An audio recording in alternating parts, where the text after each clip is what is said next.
trying to find a historical site hidden in Guadamar. We're on the dunes, up behind the beach.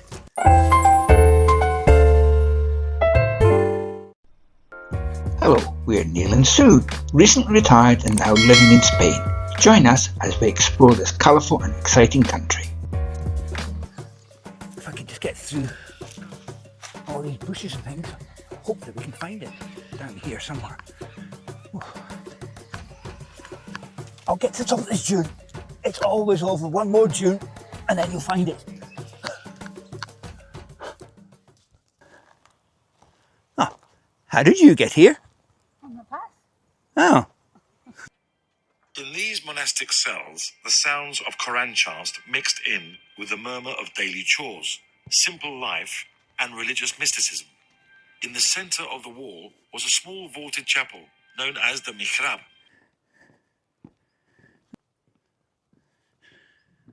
It's a Phoenician city of La Fonteta, located in a small promontory next to the mouth of the Segura River.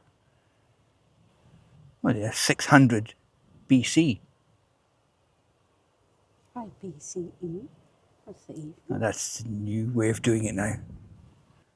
It's amazing this was hidden, for hundreds and hundreds of years, and it was only when they were renovating the dunes that they discovered it.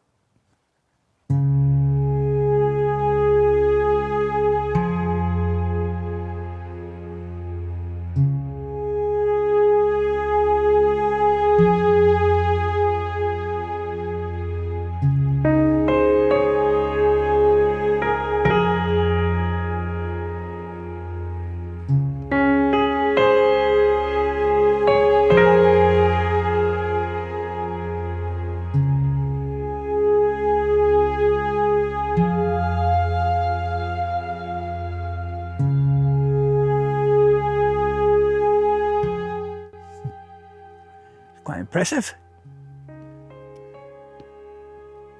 Now, Doing tours on a Friday. Interesting to come back and do a tour, find out more about it. tour in English? I'm sure. Yes, it said English. Yeah, 11 o'clock on a Friday. €5. Well, that's cheap. Or 4 if you're a pensioner. Do we count for that? Oh, you don't. Oh, nearly. I think that's all the original stuff. I'm not sure if it's the original. Looks too neat. The top bits look a bit neat, don't they? Don't know. Might be.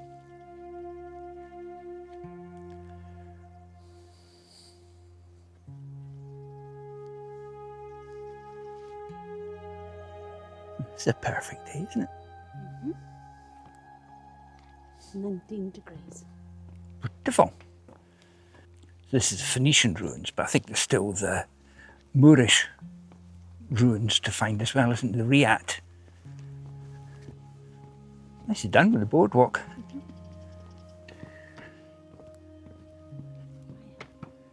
It's lovely. All you can hear is the birds.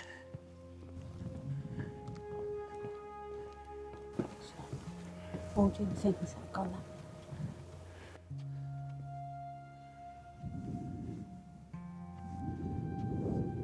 Here we are in a very unique natural environment where several different cultures choose to make their home at one point. Unlike the landscape we see here today, the first Phoenicians to arrive here found a forest filled with Aleppo and maritime pine trees, and undergrowth rich in legumes and mastic shrubs. Ash, poplar, willow and salt cedar grew around the banks of the Segura, a mere 100 meters from the sea. The area was rich and fertile, abundant in the natural resources needed to feed the Phoenician population. They ate a diet of grains, including barley, wheat, and millet, and fruits such as figs, pomegranates, and grapes. So according to the commentary, it could be up to 8 hectares of Phoenician ruins still to be discovered under the dunes. It's amazing. The commentary said it was built from 900 years BC, and the Moorish settlement we come to now was 1500 years after the Phoenicians built their settlement. All this hidden in the dunes behind Guadamar. And none of it was discovered until, when was it? 1896 or something. When the dunes were encroaching onto farmland, and somebody decided to do something about it and try and reclaim the farmland. And they were moving the dunes off and then discovered the ruins. Quite good to come back and do the tour. Yeah, we could do that.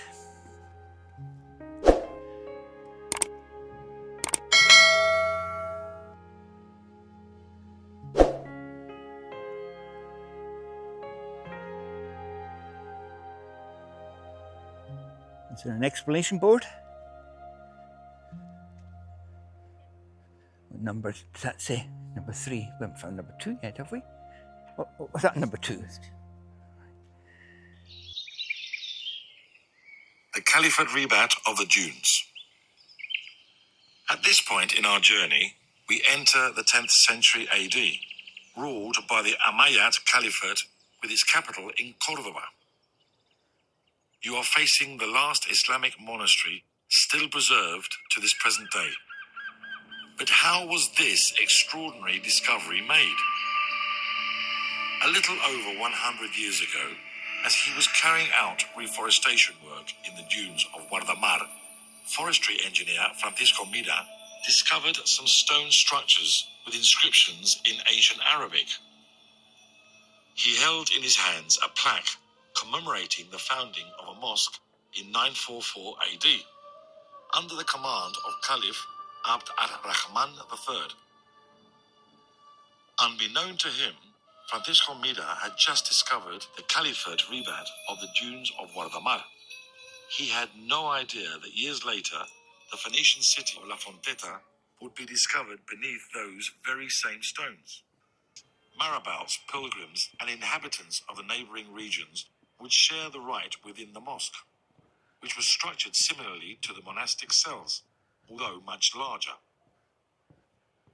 It had 2 central aisles perpendicular to the direction of the Qibla, a small adjoining room, and 5 entry doors. Yeah. Small windows served And to it was keep all the hidden for monastery years. dimly lit. Hundreds of years hidden. The monastic cells were plastered with mud and then whitewashed. Small examples of painted decoration can still be spotted on some of the lime plaster. Young goats and hens raised in the immediate vicinity provided them with fresh milk and tender meat. Everyday objects included jars, cooking pots, vessels, buckets, portable cooking stoves, serving dishes, and flasks.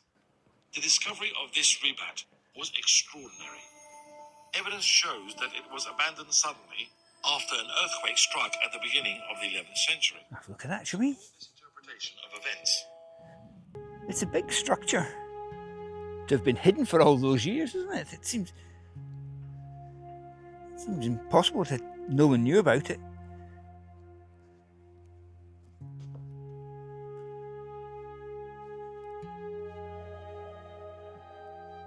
This is a reconstruction of one of the cells.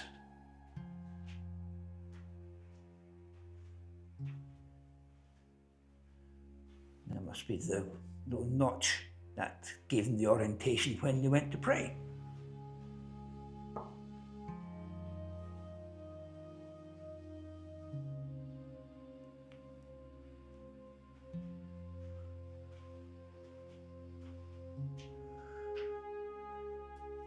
Coming in.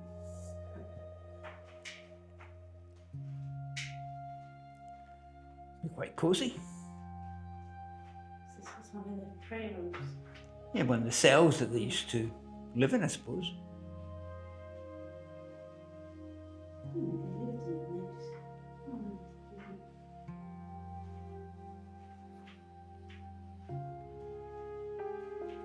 It's like older bits suspended. Yes. I suppose that's the little, it was like a little notch out, wasn't it? Hasn't fully collapsed, that one.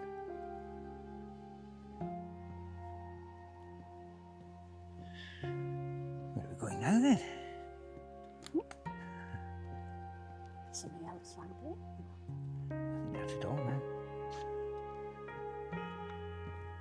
It's beautiful here, isn't it? Look over there.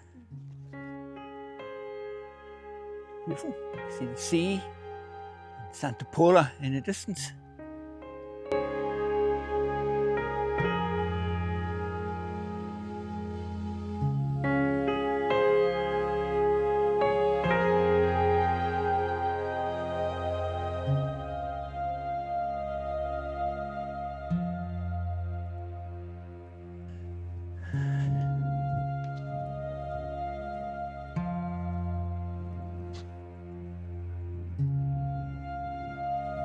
I'm glad we came here. Very glad. It's funny, you never hear anyone talking about these ruins, do you? When they talk about Guadamar, I've heard a couple of people talking about the castle, but I've never heard a single person mention these ruins. That was from your last one. I've got a baddie now.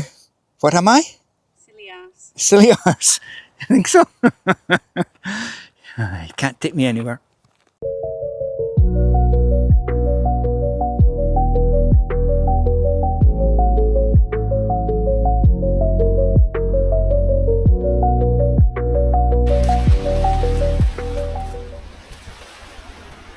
We hope you enjoyed our video today. If you did, please subscribe.